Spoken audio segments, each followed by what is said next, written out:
Hello दोस्तों, स्वागत है आप सभी का हमारे YouTube चैनल एग्जाम बार में। आज के दिन हम 9 और 10 दोनों दिन के करंट अफेयर को कवर करने वाले हैं। तो आइए बात करते हैं कि किन किन टॉपिक पे हम डिटेल में बात करेंगे। टॉपिक थोड़ा लंबे हैं तो इसलिए जो बहुत ज्यादा इंपॉर्टेंट है उन्हीं की हम चर्चा करते हैं। जैसे व्यक्ति विशेष में प्रोफेसर क्लाउडिया गोल्डिन, इनको नोबेल का अर्थशास्त्र पुरस्कार दिया गया है। तो इनसे संबंधित क्या न्यूज है और ये हमारे एग्जाम के पॉइंट ऑफ व्यू से किस प्रकार से इंपॉर्टेंट है, इसको हम देखेंगे। फिर राष्ट्रीय जलीय जीव, ये जो है डॉल्फिन है और ये हमारा न्यूज में क्यों हाईलाइट हो रहा था, इसके बारे में हम बात करेंगे। अभ्यास चक्रवात 2023, इसका आयोजन कहां पे किया गया और इसमें कौन कौन सी सेनाएं पार्टिसिपेट करने वाली हैं, इसके बारे में हम बात करेंगे। आईएमएफ और विश्व बैंक कल न्यूज में क्यों हाईलाइट हो रहे थे, ये हमारे एग्जाम के लिए बहुत इंपॉर्टेंट है क्योंकि ये आपका इकोनॉमिक्स का सेक्शन जो है कवर करने वाला है। क्योंकि ज्यादातर इकोनॉमिक्स के पोर्शन जो है वो करंट से रिलेट करके ही बनाए जाते हैं। फिर हम बात करेंगे संयुक्त राष्ट्र और सतत विकास लक्ष्य के बारे में कि इससे संबंधित क्या न्यूज थी जो कि हमारे एग्जाम के पॉइंट ऑफ व्यू से बहुत इंपॉर्टेंट है। तंजानिया की राष्ट्रपति भारत के दौरे पे हैं, तो भारत और तंजानिया करके मैंने एक हेडिंग बनाई हुई है। तो यहाँ पे हम हर उन पहलुओं को देखेंगे कि जो कि हमारे एग्जाम के पॉइंट ऑफ व्यू से इंपॉर्टेंट है। योम किप्पुर का युद्ध, ये न्यूज में क्यों हाईलाइट हो रहा था, ये किस देश से संबंधित है, इसके बारे में हम लोग डिटेल में बात करेंगे। भारतीय सैन्य विरासत महोत्सव का आयोजन कहां पे किया गया, ये हमारे एग्जाम के पॉइंट ऑफ व्यू से इंपॉर्टेंट है, तो इसके बारे में हम डिटेल में बात करने वाले हैं। फिर हिंद महासागर रिम एसोसिएशन, ये संगठन है, ये भी न्यूज में हाईलाइट हो रहा था और इसको मैंने अगस्त में भी कवर करवाया है, इसको मैंने सितंबर में भी कवर करवाया है और ये अक्टूबर में भी हाईलाइट हो रहा था। तो आप समझ सकते हैं कि हिंद महासागर कितना ज्यादा महत्वपूर्ण है आपके एग्जाम के लिए। और अंत में लॉस एंजलिस में होने वाले ओलंपिक 2028 से रिलेटेड क्या न्यूज थी जो कि आपके एग्जाम के लिए इंपॉर्टेंट है, तो उसके बारे में हम डिटेल में बात करेंगे। इधर भी जो है मौसम थोड़ा सा बदलाव कर रहा है अपने व्यवहार में, तो यहाँ पे तबीयत थोड़ा सा खराब है और इस वजह से डेली जो है न्यूज नहीं आ पा रही थी, डेली करंट अफेयर में प्रोवाइड नहीं करवा पा रहा था। और मौसम के बदलाव को देखते हुए आप सभी भी अपने स्वास्थ्य पर विशेष ध्यान दें, क्योंकि अगर एक बार तबीयत खराब हो जाती है ना, तो वो आपका पूरा एक हफ्ता जो है वो बेकार कर देती है और जो कि आपके पढ़ाई में बहुत बड़ा नुकसान होता है। तो इसलिए स्वस्थ खाइए, स्वस्थ रहिए और प्रतिदिन अभ्यास मतलब कि योगाभ्यास जरूर करें। ये आपके शरीर के लिए बहुत लाभदायक होता है और एग्जाम पास आ रहा है तो आपको मानसिक रूप से भी सशक्त होना पड़ेगा। तो चलिए शुरुआत करते हैं आज के प्रश्न के साथ। आज का प्रश्न है, हाल ही में आईएमएफ और विश्व बैंक की संयुक्त बैठक निम्न में से किस देश में आयोजित की गई। Recently the joint meeting of IMF and world bank was held in which of the following countries. आपके ऑप्शन है मोरक्को, केन्या, दक्षिण अफ्रीका, लीबिया। अगर आपको इसका राइट आंसर पता है तो आप कमेंट सेक्शन में जरूर मेंशन करें। अच्छा, आप यहाँ पे ध्यान दे रहे हैं कि सारे के सारे जो देश हैं जो जिनको मैंने ऑप्शन में दे रखा है, ये सारे के सारे अफ्रीकी कंटिनेंट से संबंधित हैं। तो आपको इतना तो हिंट हो गया होगा कि आईएमएफ और विश्व बैंक की संयुक्त बैठक जो है वो अफ्रीकी कंटिनेंट में हुई है। अब अफ्रीकी कंटिनेंट G20 में भी शामिल हो गया है और अफ्रीकी कंटिनेंट के ऐसे कई देश हैं जो लगातार न्यूज में आ रहे हैं। वहां पे एक साहेल रीजन है जो कि लगातार न्यूज में चर्चा में चल रहा था। तो ये एग्जाम के पॉइंट ऑफ व्यू से अफ्रीकी कंटिनेंट बहुत इंपॉर्टेंट है। मैं कई बार कह चुका हूं, फिर से रिवीजन करवा देता हूं कि अफ्रीकी कंटिनेंट को मैप में आप लोग जरूर देखें। वहां के जो भी झील हैं, जो भी वहां के सागर हैं, क्या बोलते हैं, गर्म जलधारा, ठंडी जलधारा, घास के मैदान, रेगिस्तान, इनका पूर्व से पश्चिम क्रम, उत्तर से दक्षिण क्रम, जितने भी प्रकार से आप प्रश्न बना सकते हैं, इसको बना के आप प्रैक्टिस जरूर करिए क्योंकि बहुत इंपॉर्टेंट है ये आपके एग्जाम के लिए। अब देखिए, मैं कह रहा हूं, अब एग्जाम में आए या ना आए इसकी गारंटी नहीं है, लेकिन जिस प्रकार से लगातार न्यूज में ये बन रहा है, ये आपके लिए जानना जो है इंपॉर्टेंट होता है। चलिए शुरुआत करते हैं आज के करंट अफेयर के दिवस के साथ। तो आज 10 अक्टूबर है और आज के दिन विश्व मानसिक स्वास्थ्य दिवस मनाया जाता है। पहली बार की बात करें तो पहली बार वर्ष 1992 में विश्व मानसिक स्वास्थ्य संघ की पहल पर इसे मनाया गया था और 2023 में भारत सरकार के केंद्रीय मंत्री डॉक्टर मनसुख मांडविया टेली मानस का लोगो लॉन्च करेंगे और national institute of mental health and neuro science में नई सुविधाओं का उद्घाटन करेंगे। इस बार के हम थीम की बात कर लें तो इस बार का जो थीम है वो है मानसिक स्वास्थ्य एक सार्वभौमिक मानव अधिकार है। आइए अब बात करते हैं करंट अफेयर में वन लाइनर में यूपी स्पेशल से। तो पहला पॉइंट यह है कि मुख्यमंत्री योगी आदित्यनाथ ने भदोही में अंतर्राष्ट्रीय कालीन मेले का औपचारिक उद्घाटन किया है। उत्तर प्रदेश में भदोही, मिर्जापुर और वाराणसी क्षेत्र वस्त्र उद्योग का प्रमुख केंद्र है। तो आपको ध्यान ये रखना है कि अंतर्राष्ट्रीय कालीन मेले का उद्घाटन कहाँ पे हुआ है, भदोही में हुआ है। और भदोही जो है प्रयागराज और वाराणसी के बीच में स्थित एक जिला है। नेक्स्ट पॉइंट की बात करें, पूसा संस्थान द्वारा अनुसूचित जाति उप योजना के अंतर्गत कृषक प्रशिक्षण एवं बीज वितरण कार्यक्रम ग्राम सकौती जिला मेरठ में आयोजित किया गया। अब चूंकि ये पूसा संस्था द्वारा आयोजित किया गया है तो आज आपको रिवीजन करना चाहिए कि पूसा की स्थापना किस वर्ष हुई थी। नेक्स्ट पॉइंट की बात करें तो 91वें वायुसेना दिवस, जो कि ये पहली वायुसेना दिवस है जो कि अभी हाल ही में 8 अक्टूबर को मनाया गया था प्रयागराज में। ये पहला वायुसेना दिवस का परेड था जिसकी कमान एक महिला आईएएफ अधिकारी ग्रुप कैप्टन सालिजा धामी ने संभाली थी। तो समीक्षा अधिकारी, सहायक समीक्षा अधिकारी के लिए ये नाम बहुत इंपॉर्टेंट है, इसको आप ध्यान रखे रहिएगा। आईएएफ की लड़ाकू इकाई की कमान संभालने वाली पहली महिला अधिकारी भी हैं सालिजा धामी। अब बात करते हैं राष्ट्रीय स्तर के वन लाइनर की। तो पहला पॉइंट यह है कि भारत और सऊदी अरब ने इलेक्ट्रिकल इंटरकनेक्शन, हरित और स्वच्छ ऊर्जा तथा बिजली आपूर्ति के क्षेत्र में एक समझौता ज्ञापन पर हस्ताक्षर किया है। नेक्स्ट पॉइंट की बात करें, भारतीय नौसेना ने विभिन्न पदोन्नति बोर्ड के लिए 360 डिग्री मूल्यांकन तंत्र की एक नई परिवर्तनकारी पहल को संस्थागत बनाया है, जिसका उद्देश्य उपयुक्त रूप से पहचाने गए साथियों और अधीनस्थों से बड़े पैमाने पर सर्वेक्षण को शामिल करके वर्तमान मूल्यांकन में कमी को संबोधित करना है।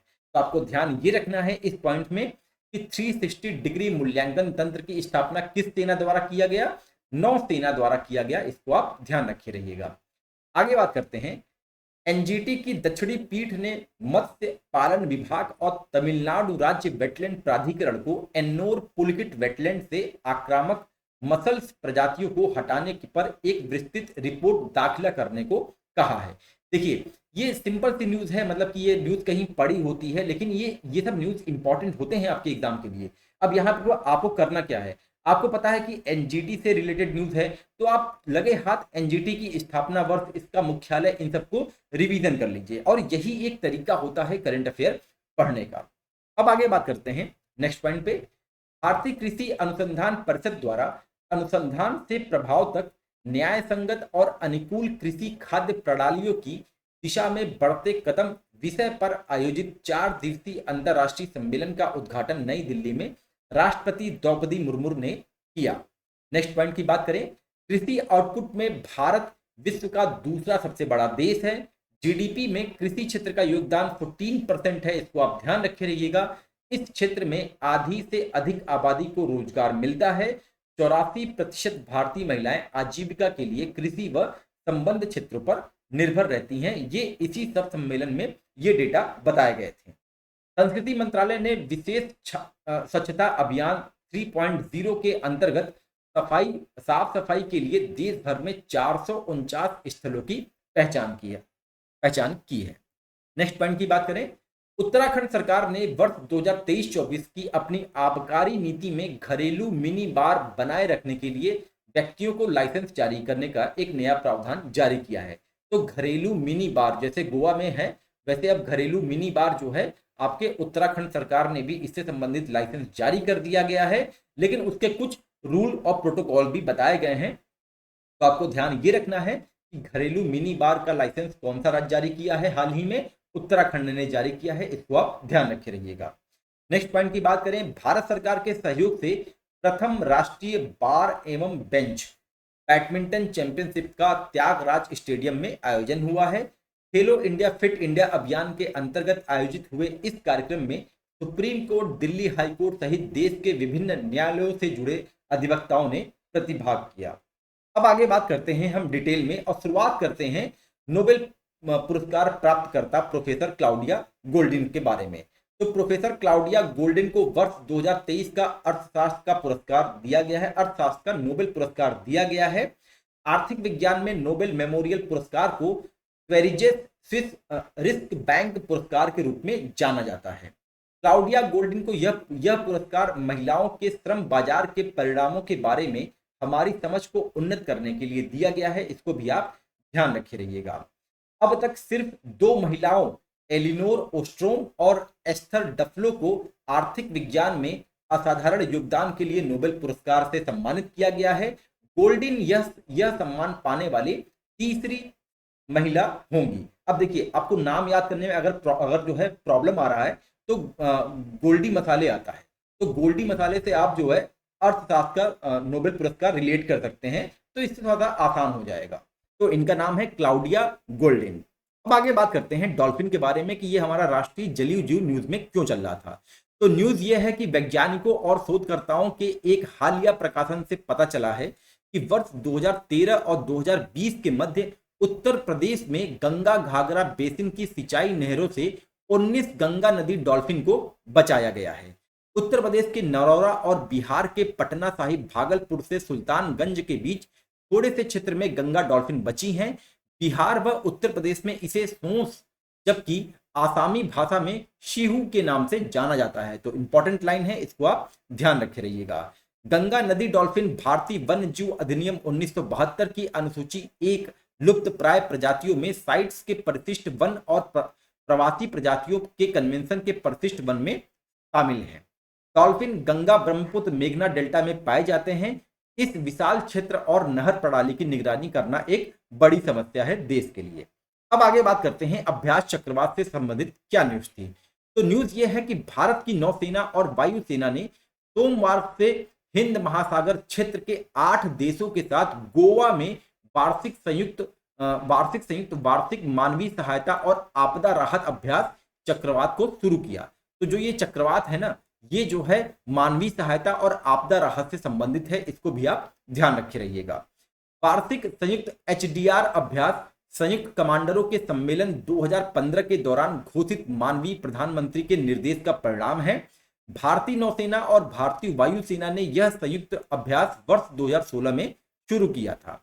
इसके बाद दोनों सेनाएं बारी बारी से इस वर्ष अभ्यास का आयोजन कर रही हैं। अभ्यास का अंतिम संस्करण वायुसेना ने पिछले साल आगरा में आयोजित किया था, इसको भी आप ध्यान रखेंगे। नेक्स्ट पॉइंट की बात करते हैं, आईएमएफ और विश्व बैंक से संबंधित क्या न्यूज थी जो कि इंपॉर्टेंट है। तो कर्ज और जलवायु परिवर्तन से परेशान गरीब देशों को बेहतर सहायता देने के लिए सुधार के दबाव में आईएमएफ और विश्व बैंक ने 50 वर्षों में अफ्रीकी धरती पर अपनी पहली वार्षिक बैठक मोरक्को में बातचीत शुरू की, और आज का आंसर मोरक्को ही है, इसको आप ध्यान रखे रहिएगा। और अफ्रीकी कंटिनेंट में 50 वर्षों के बाद हुआ है, इसलिए आपके एग्जाम के लिए ये इंपॉर्टेंट है। अंतरराष्ट्रीय मुद्रा कोष और विश्व बैंक पारंपरिक रूप से हर 3 साल में अपनी वाशिंगटन मुख्यालय के बाहर वित्त मंत्रियों और केंद्रीय बैंक गवर्नरों की वार्षिक सभा आयोजित करते हैं। आईएमएफ और विश्व बैंक ने आखिरी बार वर्ष 1973 में अफ्रीका में अपनी बैठकें की थी, जब केन्या ने इस कार्यक्रम की मेजबानी की थी। नेक्स्ट पॉइंट की बात करें, संयुक्त राष्ट्र और सतत विकास लक्ष्य से रिलेटेड क्या न्यूज थी। तो न्यूज ये है कि भारत शैक्षणिक संस्थानों को अपने दृष्टिकोण पर पुनर्विचार करना होगा भारत को, ताकि यह एनईपी 2020 के अनुरूप हो सके, जो एसडीजी के लिए 2030 की सीमा को साकार करने में महत्वपूर्ण होगा। एसडीजी गुणवत्तापूर्ण शिक्षा तक पहुंच से संबंधित है। ये न्यूज जो है भारत सरकार द्वारा जारी किया गया है। अब जब यहाँ पे 2 बार एसडीजी का जिक्र किया गया है, खास तौर से एसडीजी 4 जो कि गुणवत्तापूर्ण शिक्षा से संबंधित है, तो नो डाउट आपके एग्जाम के लिए बहुत इंपॉर्टेंट है। आर्थिक सहयोग और विकास संगठन ओईसीडी के आंकड़ों के अनुसार उच्च शिक्षा की डिग्री वाले लोग अधिक रोजगार योग्य होते हैं और उन लोगों की तुलना में औसतन 54% अधिक कमाते हैं जिन्होंने केवल वरिष्ठ माध्यमिक शिक्षा पूरी की है। इस प्रकार विश्वविद्यालय समावेशी शिक्षा लोगों को गरीबी बेहतर से ढंग से बचाती है, ये आपका एसडीजी 1 भी कहता है। अब देखिए, एसडीजी 1 गरीबी से मुक्ति पे है, तो ये एसडीजी 1 में आ गया। मतलब अब यहाँ पे बताया जा रहा है कि जो हमारी उच्च शिक्षा होती है वो किन किन एसडीजी में शामिल है। उन्हें भूख से बचाती है, ये आपका एसडीजी 2 में है।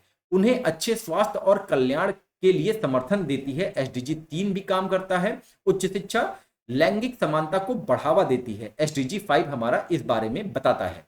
उन्हें अच्छा काम प्रदान करती है, जो बदले में आर्थिक विकास को बढ़ावा देते हैं, जो कि एसडीजी 8 से रिलेटेड है और असमानताओं को कम करता है, जो कि एसडीजी 10 से रिलेटेड है। तो इस प्रकार ये न्यूज जो है एग्जाम के लिए इंपॉर्टेंट होता है हमारे एग्जाम के लिए।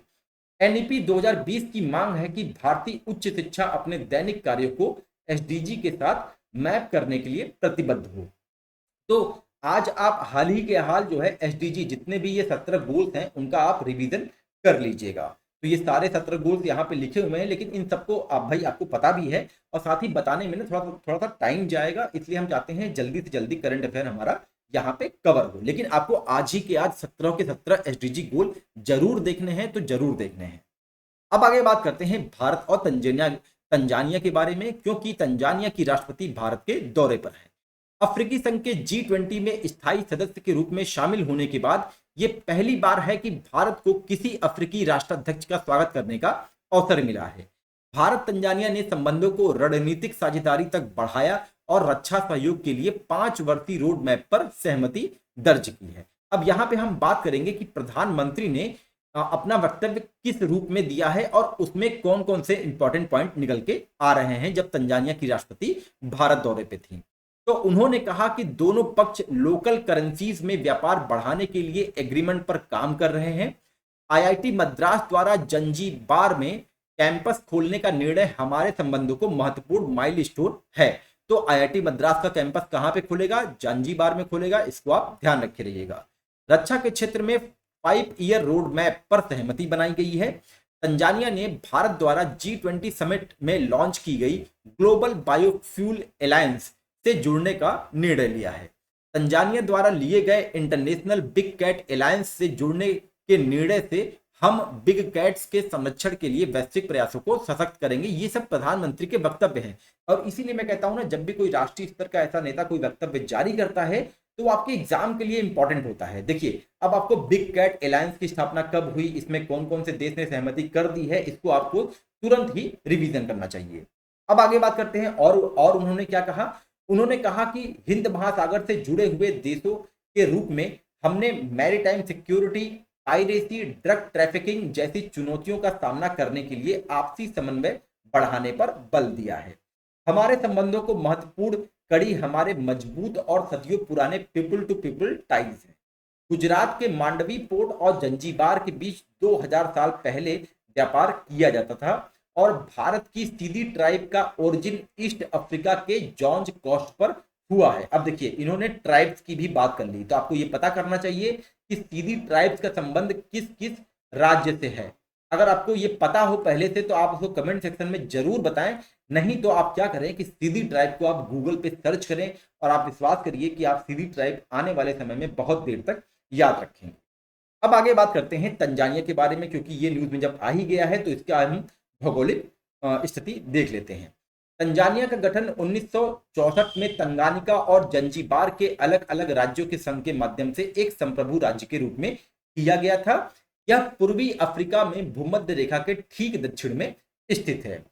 यह उत्तर में युगांडा विक्टोरिया झील और केनिया से, ये आपका युगांडा है और ये आपका विक्टोरिया लेक है और ये आपका केनिया है। पूर्व की बात करें तो पूर्व में हिंद महासागर से, दक्षिण और दक्षिण पश्चिम में मोजाम्बिक और ये आपका न्यासा झील है और मलावी, जाम्बिया इनसे जो है घिरा हुआ है। और साथ में पश्चिम की बात करें तो पश्चिम में तंगानिका झील, ये आपका तंगानिका झील है, बुरुंडी और रवांडा से ये घिरा हुआ है। अफ्रीका का सबसे ऊंचा पर्वत किलिमंजारो और दुनिया की सबसे गहरी झील तंगानिका झील तंजानिया में ही स्थित है, इसलिए आपके एग्जाम के पॉइंट ऑफ व्यू से ये बहुत इंपॉर्टेंट हो गया है। तो इन सारे फैक्ट को आप अपने नोट्स में जरूर मेंशन करिएगा। अब आगे बात करते हैं योम किप्पुर युद्ध से संबंधित क्या न्यूज है। तो न्यूज ये है कि हमास के बंदूकधारों ने शनिवार को इजरायली कस्बों पर हमला किया, जिसमें अब तक कम से कम 400 से ज्यादा इजरायली मारे गए हैं और कई नागरिकों का अपहरण कर लिया गया है। यह 1973 के योम किप्पुर युद्ध के बाद इजराइल पर सबसे घातक हमला बताया जा रहा है। योम किप्पुर युद्ध में 2500 से अधिक इजरायली सैनिक मारे गए थे। योम किप्पुर का युद्ध, या तो इसे आप अक्टूबर का युद्ध या फिर रमजान का युद्ध कह सकते हैं, ये 6 से 25 अक्टूबर 1973 तक एक तरफ इजराइल और दूसरी तरफ मिस्र और सीरिया के बीच लड़ा गया था। वर्ष 1949, 1956, 1967 में 3 युद्धों के बाद इसे चौथा अरब इजराइल युद्ध भी कहा जाता है।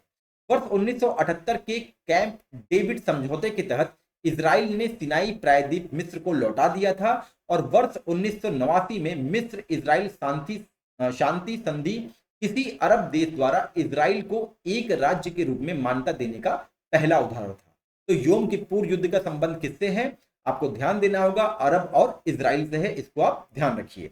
अब आगे बात करते हैं भारतीय सैन्य विरासत महोत्सव के बारे में कि इससे रिलेटेड कौन सी न्यूज थी। तो न्यूज ये है कि देश का सबसे पुराना think tank United service institute of India इस महीने के अंत में 21 और 22 अक्टूबर को पहला भारतीय सैन्य विरासत महोत्सव का आयोजन कर रहा है। इसीलिए ये आपके एग्जाम के लिए इंपॉर्टेंट है, क्योंकि ये पहली बार है जब भारतीय सैन्य विरासत महोत्सव का आयोजन करवाया जाएगा, जिसका उद्देश्य राष्ट्रीय प्रवचन और सांस्कृतिक कैलेंडर में अंतर को संबोधित करना है। हाल ही में प्रोजेक्ट उद्भव के तहत सेना ने यूएसआई और फेस्टिवल के सहयोग से राजकौशल, युद्ध कला, कूटनीति और भव रणनीति के प्राचीन भारतीय ग्रंथों से प्राप्त राजकौशल और रणनीतिक विचारों की गहन भारतीय विरासत को फिर से खोजने का प्रयास किया है। महोत्सव में राष्ट्रीय संग्रहालय के सहयोग से देश के लंबे और शानदार सैन्य इतिहास में चुनिंदा मील के पत्थर और उपलब्धियों को उजागर करने और जश्न मनाने के लिए एक प्रदर्शनी का आयोजन किया जाएगा। अब आगे बात करते हैं हिंद महासागर रिम एसोसिएशन के बारे में, जिसे हम IORA भी शॉर्ट फॉर्म में कहते हैं। तो न्यूज ये है कि श्रीलंका सरकार के अनुसार Bharat, Bangladesh, Mauritius, Iran, Malaysia और दक्षिण अफ्रीका सहित कई विदेशी मंत्री 11 अक्टूबर 2023 यानी कि कल के दिन कोलंबो में हिंद महासागर रिम एसोसिएशन मंत्रिपरिषद की बैठक में पार्टिसिपेट करने वाले हैं। श्रीलंका के विदेश मंत्री अली साबिर अगले 2 वर्षों के लिए बांग्लादेश के विदेश मंत्री वर्तमान अध्यक्ष से पदभार ग्रहण करते हुए IORA की सर्वोच्च निर्णय लेने वाली संस्था परिषद की अध्यक्षता करेंगे। मतलब कि हिंद महासागर रिम एसोसिएशन की अध्यक्षता अब श्रीलंका के पास पहुंच गई है। हिंद महासागर रिम एसोसिएशन एक अंतर सरकारी संगठन है जिसे 7 मार्च 1997 को स्थापित किया गया था। शुरुआत की बात करें तो 1995 में दक्षिण अफ्रीका के पूर्व राष्ट्रपति नेल्सन मंडेला की भारत यात्रा के दौरान इसकी शुरुआत की गई थी। IORA में अफ्रीका, पश्चिम एशिया, दक्षिण एशिया, दक्षिण पूर्व एशिया और ओशिनिया के सदस्य हैं। एसोसिएशन की सदस्यता 23 सदस्य देशों और 11 संवाद भागीदारों तक विस्तारित हो गई है। अब आगे देख लेते हैं कि यहाँ पे कौन कौन सी कंट्री हैं। तो कंट्री तो बहुत ज्यादा हैं, तो मतलब कि कुल टोटल 23 देश हैं। तो आप इसको एक बार रिवीजन जरूर कर लीजिए, क्योंकि ये सारे के सारे आपके एग्जाम के लिए इंपॉर्टेंट है। पूछ लेगा कि हिंद महासागर रिम एसोसिएशन से निम्न में से कौन सा देश सम्मिलित नहीं है। अब आगे बात करते हैं ओलंपिक लॉस एंजलिस 2028 से क्या न्यूज थी। तो एक रिपोर्ट के अनुसार क्रिकेट को फ्लैग फुटबॉल, बेसबॉल और सॉफ्टबॉल के साथ 2028 लॉस एंजलिस ओलंपिक कार्यक्रम में शामिल किया गया है। यानी कि अब क्रिकेट भी ओलंपिक में शामिल हो गया है और ये बहुत बड़ी न्यूज है। द हिंदू के अनुसार, द हिंदू न्यूज़पेपर जो है उसके अनुसार ओलंपिक में क्रिकेट को शामिल करने की पुष्टि 15 अक्टूबर को मुंबई में शुरू होने वाले 141वें अंतर्राष्ट्रीय ओलंपिक समिति सत्र में की जाएगी। लैक्रोस और स्क्वैश को वर्ष 2028 ग्रीष्मकालीन खेलों के लिए अतिरिक्त खेल के रूप में प्रस्तावित किया जा सकता है। इससे पहले ओलंपिक में क्रिकेट केवल एक बार खेला गया था, वो था 1900 में। 1900 में पेरिस में जब इंग्लैंड और फ्रांस के बीच स्वर्ण पदक के लिए प्रतियोगिता आयोजित की गई थी। महिला क्रिकेट ने पिछले साल राष्ट्रमंडल खेलों में अपनी शुरुआत की है, जबकि पुरुष और महिला प्रतियोगिताएं हाल ही में चीन में एशियाई खेलों में खेली हैं, जहां भारत ने प्रतियोगिता में जीत हासिल की है। तो आपको ध्यान यहाँ पे ये देना है कि वर्ष 2028 के लॉस एंजलिस ओलंपिक में जो खेल जुड़ने वाले हैं उसमें बेसबॉल है, सॉफ्टबॉल है, क्रिकेट है, फ्लैग फुटबॉल है, लैक्रोस है और स्क्वैश है। तो ये तो रहा दोस्तों आज की करंट अफेयर। अगर आपको ये एग्जाम के पॉइंट ऑफ व्यू से इंपॉर्टेंट लगा हो तो आप चैनल को अपने दोस्तों के बीच में जरूर शेयर करें। थोड़ा स्वास्थ्य से संबंधित समस्या थी, इसलिए कंटिन्यूटी नहीं बन पा रही थी, लेकिन मैं इस चीज के लिए प्रतिबद्ध हूं कि आज से लगातार आपके पास वीडियो आएगा। चलिए मिलते हैं अपने अगले टॉपिक के साथ, तब तक के लिए नमस्कार, जय हिंद, जय।